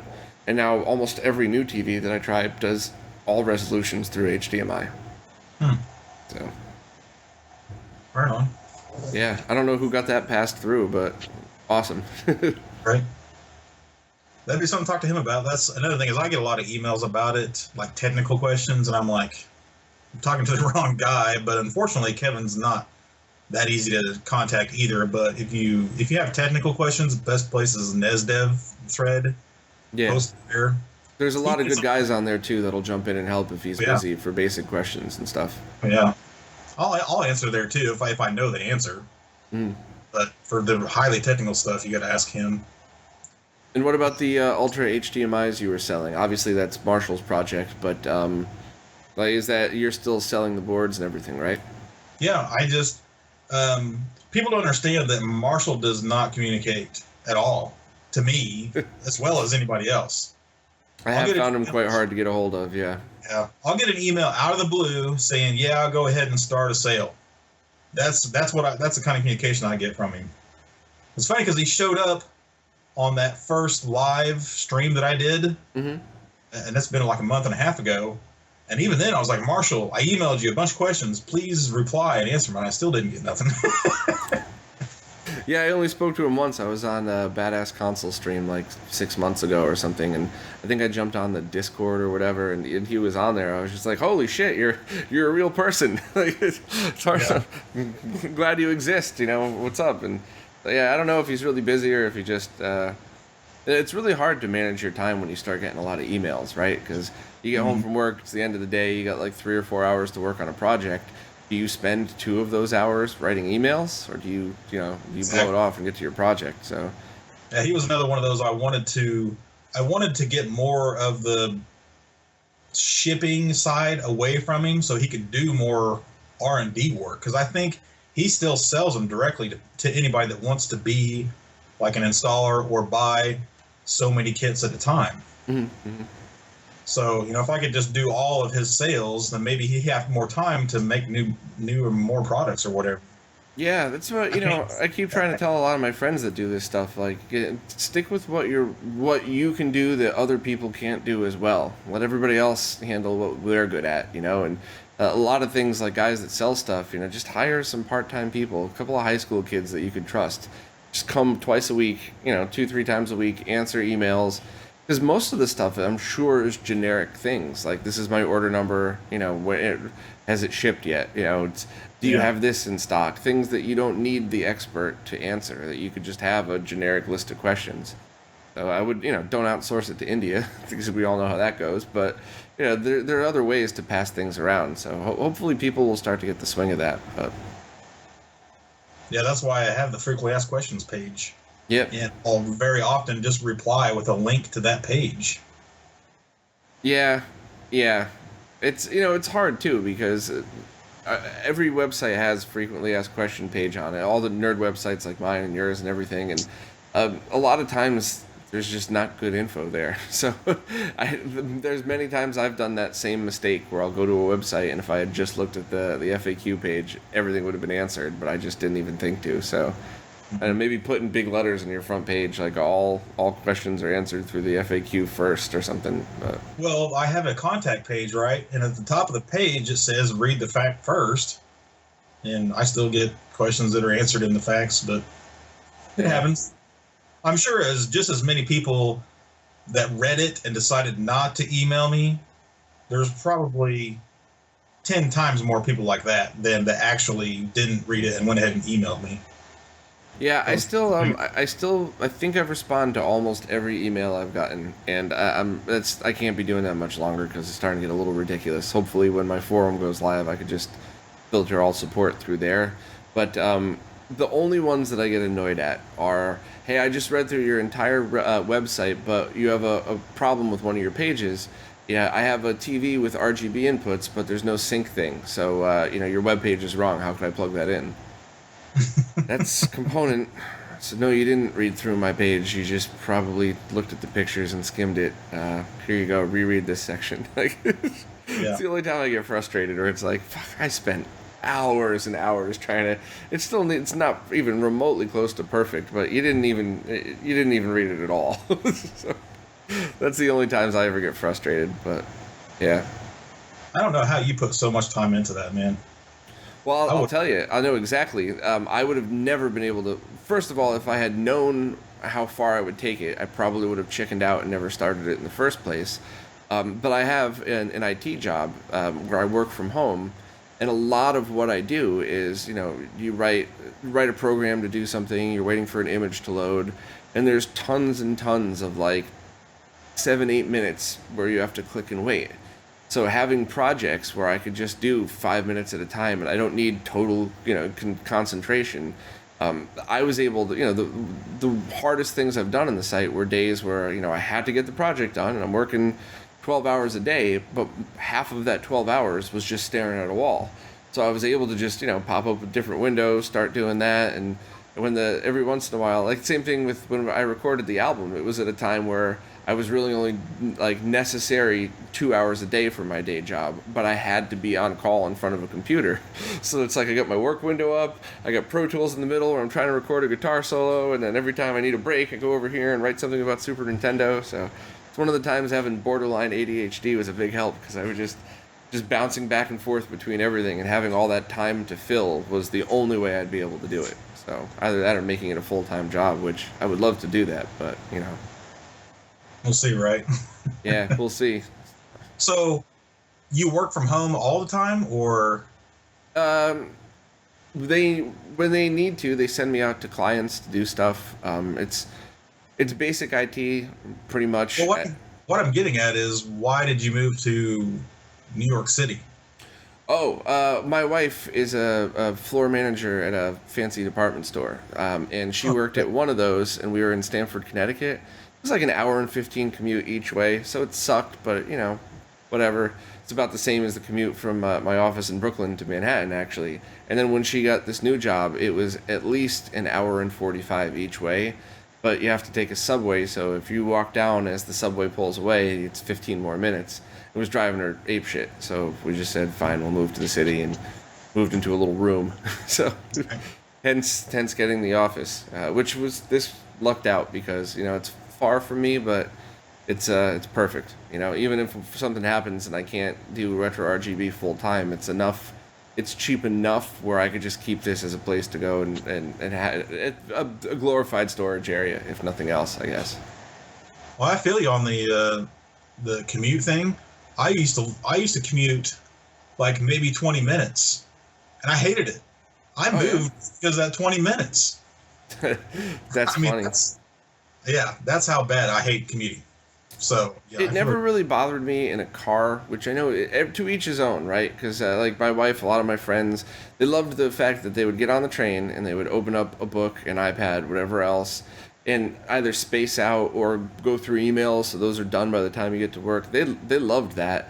I go stir crazy with stuff like that. At least in your own car, I could crank up the tunes and sing along like a moron, or pull over and get a soda if I'm in the mood for a soda. It's stuff that you can't do if you're stuck on a train for an hour. So I never mind commuting in the car, but to each his own. Everybody's different with that stuff. And it's always the debate. Like we moved to the middle of nowhere, they bought one of those big houses for nothing because you're in the middle of the woods or something, and I could afford to do RetroRGB full time, but then I don't have the access to any of the stuff that I have in New York. I can't jump on a train and go see something cool. Like the guy, Jose Cruz, was just here a couple days ago, RGB modding a TV, teaching me how to do that. Like, when the fuck am I ever going to get that opportunity if I live nowhere, And then, so it's always back and forth. It's so far so good with New York, but man, it's rough sometimes. Everything's expensive. Piece of pizza is $6 sometimes, so... Yeah, I was there in 2009 visiting my first time in New York City, and I was shocked, actually, because, I grew up on... The only thing I knew about New York City was what I'd seen in movies. Mm-hmm. So it's going to be violent, crime, and just awful, Like Death Wish 3. So the biggest thing I came away with is we were on a subway, and there was this older... probably richer woman sitting down right next to a homeless guy, and no problems.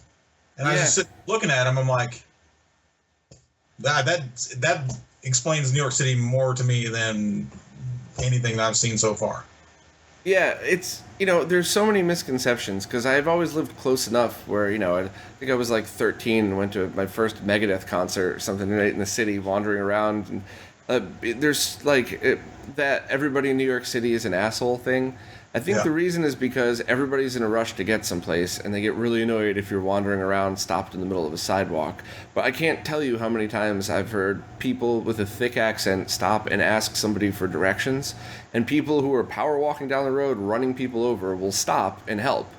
So it's, that always kind of shocked me, because you hear the stereotypes of New Yorkers, and it's just... if you're stopped in the middle of a sidewalk where people are trying to walk, you're going to get run over by people walking. But, it's that was kind of cool. That and everything smells like pee in the summer.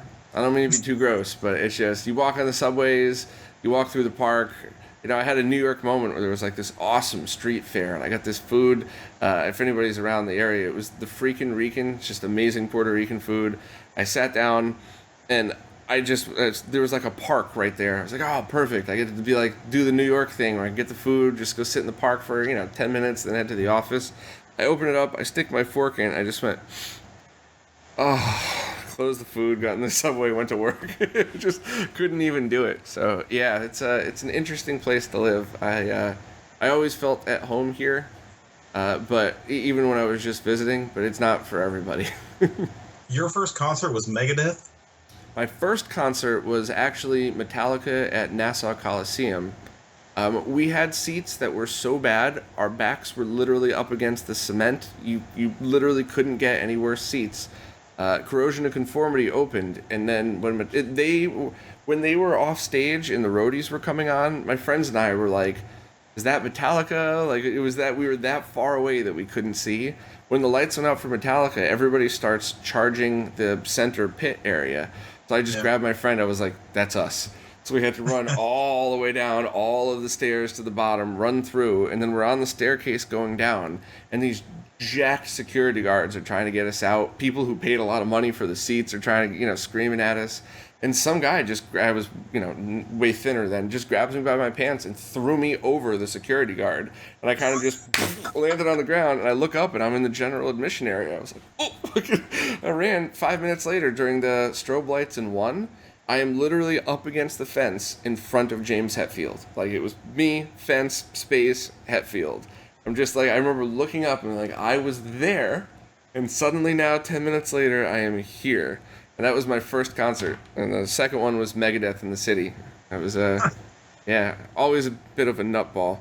My cousin Scott as well, the one that's on the podcast with me, He doesn't look like as much of a nutball as he is, but that guy and I have been in the craziest mosh pits on the planet.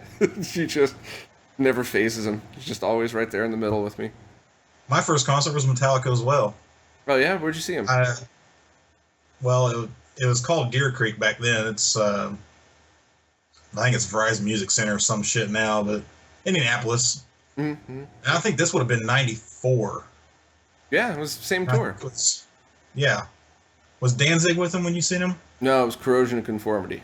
See, I want to say Danzig was with him when I seen him, but I could be wrong about that. It's been so long. I think my ticket is faded to the point where I can't even read it anymore. Oh, I still have them all there because I still have all my crap. I still have my booklets of all my original tickets. And now that I think about it, it was 96, not 94, so you saw him right before me. Okay. But, yeah, it's man, it's all that music completely changed everything about me. I just, mild case of ADHD, never really focus on anything, and next thing you know, I think I woke up when I was a kid one day, my dad puts on music, and it's like 7:30 in the morning, I woke up so pissed off, like, what is this? And I just heard, like, Aqualung by Jethro Tull. I'm like, what is this? Something is calling my name right now, like, this is fucking killer. I've been hooked on the music from then on, trying to play guitar and all that stuff, so... Mine was seeing the Metallica 1 video on MTV. Oh, what a great song. Great video, too. That stuff is absolutely kick-ass. Did you ever play any instruments or anything? No, not talented enough. Neither am I. I've just been playing for so long that I pull it off, so... Oh, yeah. I just couldn't stick with it. What I really wanted to do was try to play violin. Oh, really? So I heard somebody play violin once, and... I don't know, I couldn't even tell you what song it was, but it was amazing. And I loved it. And I actually bought one, and I put it up here, and I have a plate and 5 screws in my collarbone right here. Oh. I could not get that thing to sit there in any way that was comfortable for any length of time. Plus, I've broken both my wrists, so I can't twist. Wait, so how did you break both your wrists, and then how do you have a plate in your collarbone? I didn't break them at the same time. Left one when I was a young kid. We were setting up for a wedding, and we were moving folding chairs out of a truck. And so I took a chair in each arm and jumped out of the back of a truck. Oh, no. When I landed, my wrist was broke. Oh. The right wrist broke. Crap. I would have been in middle school, and I think I was... it was a skateboarding accident. First time on a skateboard, going down a hill, dipping the tarmac or something, and I fly off backwards and land on my wrist, and it was snapped right here, and my hand was way back, The collarbone, let's see, that was a dirt bike accident. I was on a motocross track. I was on a 250, which is way too much power to start out on. And I was on a very small jump. Like, I've been on it I ride motorcycles. That's not the problem. The problem was I was trying to do from one jump to the next, not just go over it and land on the ground. I wanted to go from like an Excite bike. Huh? Like an Excite bike. Exactly. There you go. For some reason, when I landed, I kept bouncing, and I went over the handlebars, and when I got up, my collarbone was like this.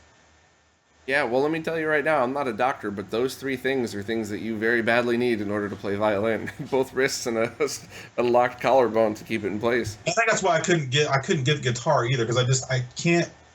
It doesn't feel right to twist my wrist that way and try to do stuff. If you broke your wrist, you guaranteed healed with loss of range of motion. Because I screwed up this wrist so bad a couple years ago that I show up at a party. It was literally the first beer of the night. And then, like, I hear a glass break, and I start laughing, like, oh, party foul, and everybody's looking at me. I'm like, what? I look down, and it was my glass. And my hand would just go loose. And I had to stop riding motorcycles for, 2 years. I had to stop playing guitar for a year, which sucked, because, that's a skill that you have to keep up, and if you want to keep doing it.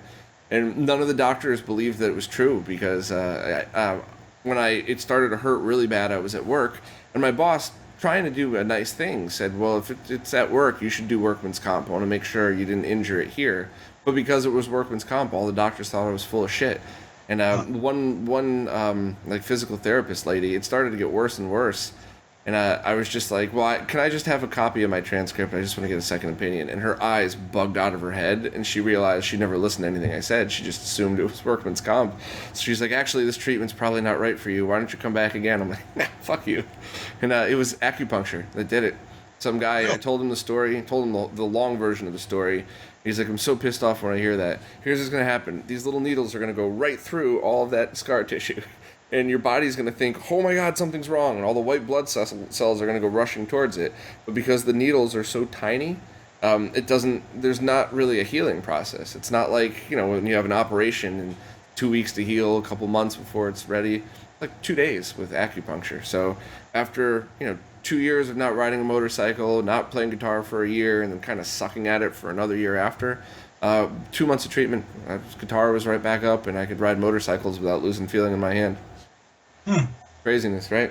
That's amazing. Yeah, kind of sucked that it took that long, though. Right? Well, did I forget anything? Because I was just having a lot of fun hanging out and talking. Did you know I have a second YouTube channel? I did not. Okay, what's the second YouTube channel? Jason Does DIY. No, what's that all about? I work on cars and stuff. I vaguely remember something about that. So what kind of videos are up there now? Do you have, I wonder if I could pull it up in OBS. Probably not, because this thing's temperamental, but... The latest one is the only reason I bring it up. I went down to Kentucky for the eclipse. Oh, really? Yeah. It was epic. I knew it was going to be awesome, but it was epic. But my video sucked. Aw. Yeah. I can't find the channel. What's it called again? Jason Does DIY, one word. Did you go out and meet Voltar while you were out there? No, he was still like 4 or 5 hours away from where we were. Yeah, it's funny because a lot of people that don't live in the U.S. sometimes don't grasp how huge it is. Right. One of my friends came from Wales. One of her friends was in California, and I think she was in Colorado. And her friend was like, oh, I'm in America too. Why don't we go hang out? She's like, the flight to get to you is longer than the flight to get from home to where I am now. Like, right. Can't do that. But yeah, that's cool though. Well, I'll put a link to that channel in the description as well for people that are into that. I'm still having 90% car working on cars. Oh, there you go.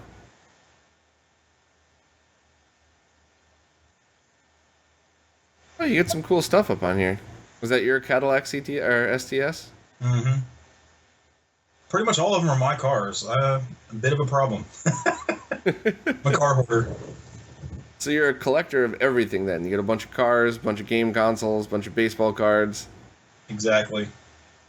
That's cool stuff. I didn't know about that. I'll definitely leave a link in the description. I was good enough at working on cars where I had a lot of fun as a kid. But I used to, illegally drag race in Bridgeport, Connecticut for like a year when I was 16. And then as soon as I started going to the track and seeing people, I realized everybody who was winning had the most money. It had nothing to do with who was a better racer. So I just discovered motorcycles. And, you buy a $3,000 motorcycle, it'll scare the shit out of you every time you get on it. Whereas, how much would you have to spend on a car that scares you every time you get in it? You know what I mean?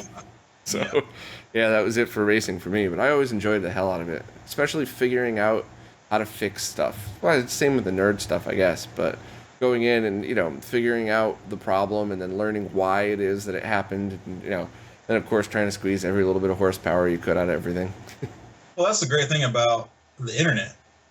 Whatever problem you have, somebody else has probably already had it. Yep. And posted about it or did a video or something. And that's the only reason I can really do all the car work that I do is because I can just get on the internet and figure out what the problem is and then make the video about how to fix it. My car days were in the 90s, so I didn't have that advantage back then. Exactly. How great would it be to be turning about 18 right now? Yeah, everything certainly would be a lot easier. Yeah, it'd be great. Huh. I don't know. I had a 79 Camaro that I used to try to figure out how to do stuff too. And man, was that car a piece of crap, but I loved it. I had an 84 Cutlass Sierra 2-door, the holiday version with the freaking vinyl top over the back half of the roof. What a grandpa car. But I had the digital dash on it. People thought that was amazing. And I'm like, it sucks. Yeah. Yeah, well, Knight Rider did that for people. When they saw that digital dash, everybody wanted a dash like that. And then everybody realized, like, it's not nearly as good as an analog one. So everybody went back. But yeah, you got to build a Knight Rider kit car. That would be the coolest thing ever. I want to do kit cars so bad I can taste it. Yeah, I just went back and rewatched all the episodes, and to be honest, other than the last season, they still held up. The stunts that they did were freaking amazing, and I don't care how cheesy it is. I love the dash of that car. It was so weird and different back then. Now let me clarify. I don't want to do that car, a kit car. Oh, I thought you meant build kit, like no. Oh, gotcha. No, I have no interest in that car. Oh, I love that one. The motor that came in those sucked, though. You gotta absolutely put a different one in there. I never really got into that show, honestly. Yeah. But it wasn't until I was like 14 until I got into cars, you know what I mean? Yeah, the actual kit cars, like, to build your own, well, that has changed so much in the past 20 years. You could actually 3D model and print whatever body you want. So you could buy a rolling, like a tube chassis, and then just basically choose your parts and assemble it from scratch. And then you go in and the mounting points for different things. You could, like, somebody wanted like a 1969 Camaro kit car. It's the same, same frame, but then they just printed the parts to kind of look like that in carbon fiber. It's expensive as hell, but 20 years ago that would be $150,000 to do that, and now it's $40,000 for the whole thing. So. Right. Well, when I was in high school, my grandpa bought us a car to work on together. And it happened to be a 1984 Fiero, which is the base car for all kit cars, for the past, 30 years. So, of course, that's how I found out about kit cars even existing. And I never got a chance to do one, but man, there's some amazing stuff out there. Yeah. Not that I'm a Fiero kit car today. I'm just saying, I can't remember what the name of the company is, but man, you can build a really probably scarier shit out of you car for a lot cheaper than you could buy a new car. And those Fiero kit cars, there was one that it had to have been near me because I would see it like once a month driving around when I was a kid, and at a distance, I mean, you would think it was a Ferrari. As soon as you get close and you realize it's way too high off the ground to be a Ferrari, but it's still. Yeah, it was really cool that they could do that. My cousin had a 74 Porsche with an 89 kit body in like 93. So he looked like a 16-year-old kid driving around in a 4-year-old Porsche. So once again, at a distance, you get up close to it and you immediately know what it is. But yeah, it was a lot of fun. And that thing broke down twice a week. Right. All right, man. Well, this was a blast. Definitely going to do it again sometime. We'll next time you have something big going on, let me know and we'll link up. Even if we just do like a live stream or something, we can just crack some beers on camera or whatever. But definitely going to do this again. I definitely need to figure out how to get people into when I do a live stream or something.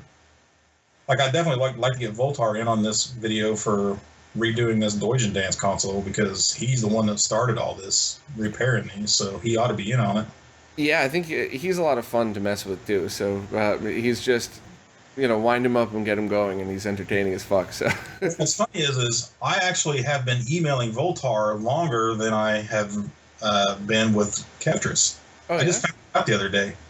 Oh. Yeah, me and him were talking about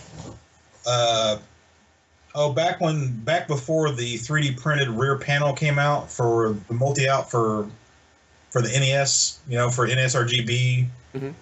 We were talking about molding our own panel for the top loader and front loader or whatever. And of course, it never happened, but that's how long ago me and him have been emailing. That's awesome. It's crazy. It's good through stuff like this, like YouTube now, that we're all able to come full circle again. You know what I mean? So, yeah. I like this stuff. But yeah, get him on a live stream, and if you know that, like, if you could pick a day, let me know, and I'll let everybody else know on the podcast, because I think that's something a lot of people would enjoy watching. Whether it's, I mean, live's always more fun because you get to jump in and put the comment in the chat and basically be a part of it. But even people that would watch, I think people would definitely watch it after the fact as well. I think people would have some fun with that. Yeah, it's still, live streaming is still so new to me. I'm not sure how much of it to make into a polished video and how much of it to just put it out there as is, you know what I mean? Yeah. Well, I mean, just leave the YouTube autosave feature on, and just, if you decide it was a fun thing but not worth keeping, just make it private. Yeah. It's a good idea. All right, we'll try to get to that soon, because I would really enjoy watching that, to be honest. Well, this actually does belong to somebody else, so it's got to get done soon. It's stressing me out. It's got to go. Well, I will Skype Voltar right now as soon as we hang up, just to poke and prod him to get him to do this with you quickly, because I would like to be entertained with this as well. All right, man. Well, I'll definitely keep in touch. Everybody else will be hearing from you. I'll put links to both your channels down below, although I'm pretty sure everybody knows about your regular YouTube channel. I think a lot of people would probably dig the DIY channel, so make sure to put both of those and a link to your site. And are you on social media? Yeah, you're on Twitter or something, right? Yeah, I only post to Twitter just when I have something for sale, or if kits are going on pre-order or sale or anything like that. I don't really like using it for conversations. Yeah, gotcha. Just email me direct. So if people need to get a hold of you, email through the website, check the fact first, and but you could follow you on Twitter for announcements and when stuff goes up on sale. Exactly. Awesome. All right, man. I'll talk to you soon. All right, man. See you, Bob. Take care.